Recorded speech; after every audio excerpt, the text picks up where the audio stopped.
Hi everyone, Aaron here for Zollotech, and the iPhone XR is probably one of the best budget iPhones in a long time, even in 2023 still. Currently, it's the least expensive iPhone that still has Face ID, and for those of you that actually say the screen isn't that great or it's too compromised, we'll get into that, but this is one of the best-selling iPhones when it was launched. Despite a lot of people saying this wasn't that great, it wasn't that good of a deal, 46.3 million of them were sold initially. And so this now has turned into a fairly inexpensive iPhone compared to the other iPhones that go well over $1,000. Currently, you can get this around $250 to $300 renewed, and of course it comes in all these nice colors such as the product red version that I have here. So you have a bunch of different options there, and of course we have a fairly durable phone. Since it's been around for a while, we know how it holds up, and they seem to be fairly robust. So just like any other iPhone, we have our typical frame around the outside. In this case, it's aluminum. And on the left-hand side, we have our volume buttons and our silent switch. Nothing's really changed there. Around the top, we don't really have anything. And then on the right side, we have our power sleep wake button and a SIM card tray, which is something we don't get today. On the bottom, of course, we have lightning and our speaker and microphone. So nothing really different even to the latest phones today. On the back, we have a single camera, we have a microphone and a flash, and of course, you can see the product red logo here. On the front, of course, we have that notch, which is one of the larger notches since it was earlier versions of Face ID, and then, of course, our display with fairly large bezels. But this is an LCD display, a 6.1-inch display at 1792 by 828 pixels with 326 pixels per inch. Now, a lot of people say, well, this is a really low-resolution display, but it turns out it's actually somewhere between 720p and 1080p.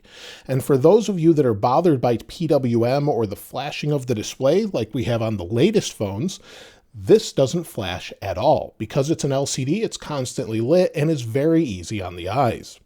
Now, as far as the overall resolution, over 300 pixels per inch shouldn't be an issue. You can't see the pixels, and even up close here, you'll see side by side with the iPhone 14 Pro, it really doesn't look too much different as far as the pixels are concerned. However, of course, the overall quality of the display, being able to show very dark areas of the display as true black, is what you get with an OLED display on the latest phones. But a lot of people don't really care about that if they're looking for a budget option.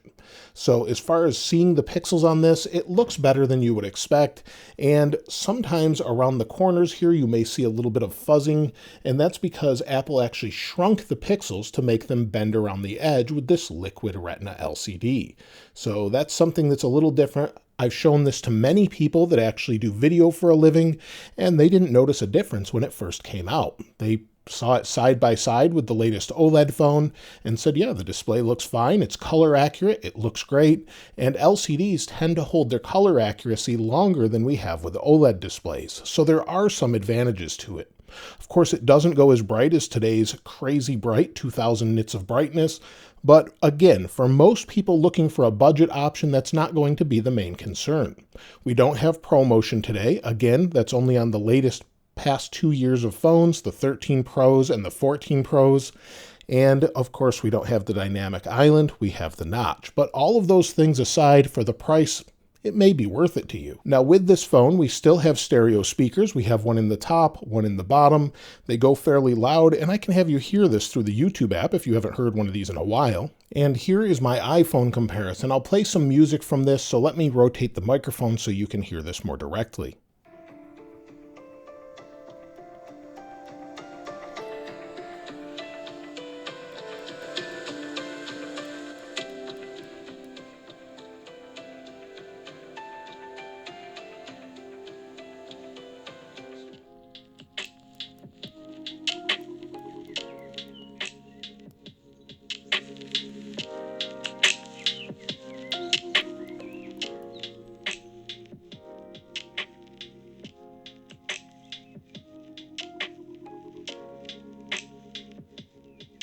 The speakers overall sound pretty good, but at the very highest volumes, they're just not that great as they tend to get a little bit distorted.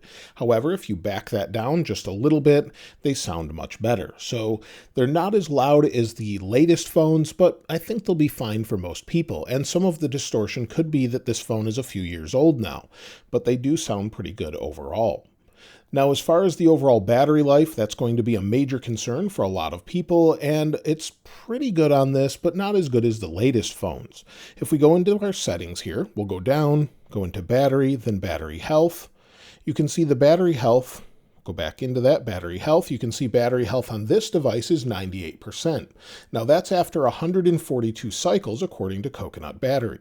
So it's actually been used for probably a little over a half a year or 3/4 of a year at one point, and it actually held up pretty well. As far as battery life throughout the day, well, that's going to vary greatly depending on how you use your phone. I reached out to someone using a 10R full time, and Matt actually sent over his battery life. So let's take a look. Now, I had him send over some of his screenshots from his device, and he has 81% battery health. As far as his overall usage, you can see the average says 5 hours and 46 minutes of screen on time, 2 hours and 35 minutes of screen off time. Based on how he's using his phone, he's charging. You'll see this looks like it was charged overnight and starts going to 80%, holds there, charges to 100%, then he takes it off the charger in the morning and then uses it throughout the day. Based off of a single day, he had 6 hours and 48 minutes. Typically, I would say between 4 and 5 hours. Some of this has to do with charging. So probably 4 and 5 hours of screen on time. And then, of course, you do have wireless charging as well. So you can use a wireless charger with this. However, we don't have MagSafe like we do on the current phones. So you don't have the magnetic ring to help you out with that. But you do have wireless charging. It's Qi compatible. Now, as far as the overall performance, well, we have the A12 Bionic. Now, we only have 3 gigs of RAM based off Geekbench here. You can see it says 2.77 gigabytes. We have 3 gigabytes of RAM, but it seems to perform fine with daily tasks and different apps. So you could play anything from Mario Kart, of course, different apps such as Minecraft. We'll load this, as this is sort of a standard on this channel. We'll let it load for the first time after a recent update and see what it does. And it's loading fairly fast, not incredibly fast, but we're in the game. We can use recommended settings for this. We'll hit play, create a new world, then we'll go ahead and tap create, and let's see how long it takes. So we'll hit select and see how long it takes to actually create a world here. Sometimes this can take a long time, sometimes it's pretty quick. We'll hit proceed, and this should be okay, and we should get decent frame rates. Maybe 60 frames per second, but this is taking a little bit of time. Sometimes, though, head-to-head with other phones, this one can be a little bit quicker as it can ramp up the processor speeds a little bit faster on this for some reason. So again, this is the first time loading this again after installing an update. So we're in, it's drawing everything in the distance, and it seems to be pretty smooth overall. So no lag. I have seen lag on other phones, but it seems to be generally pretty smooth just walking around. So you definitely can play the most recent games on this.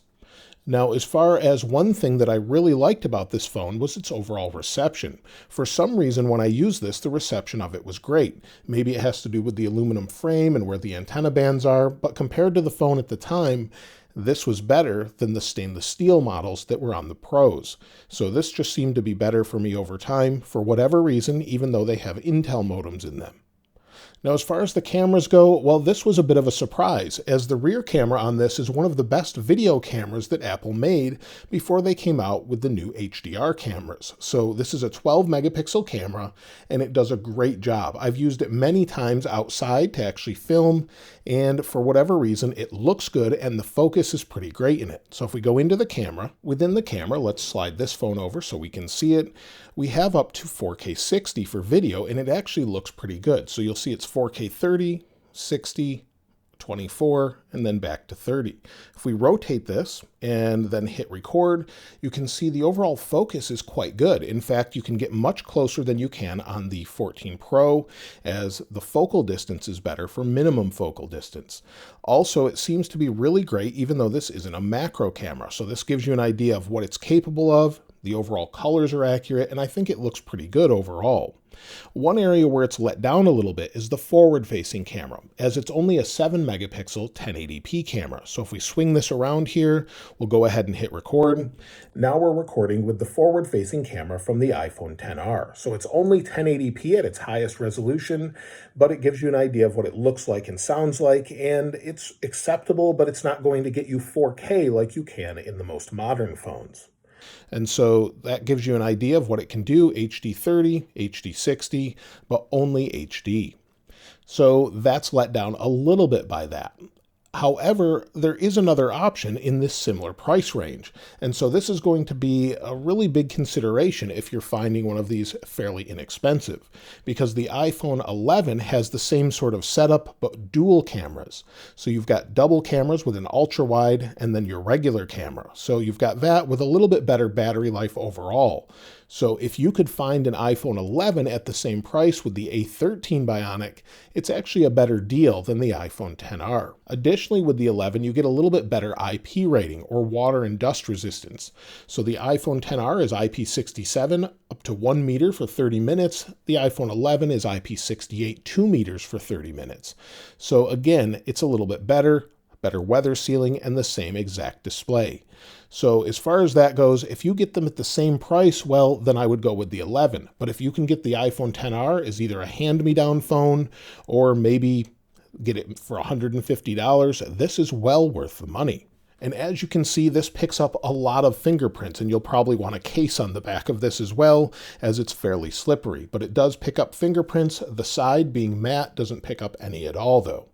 But this phone in general is fairly great in that it's still getting the most recent iOS updates.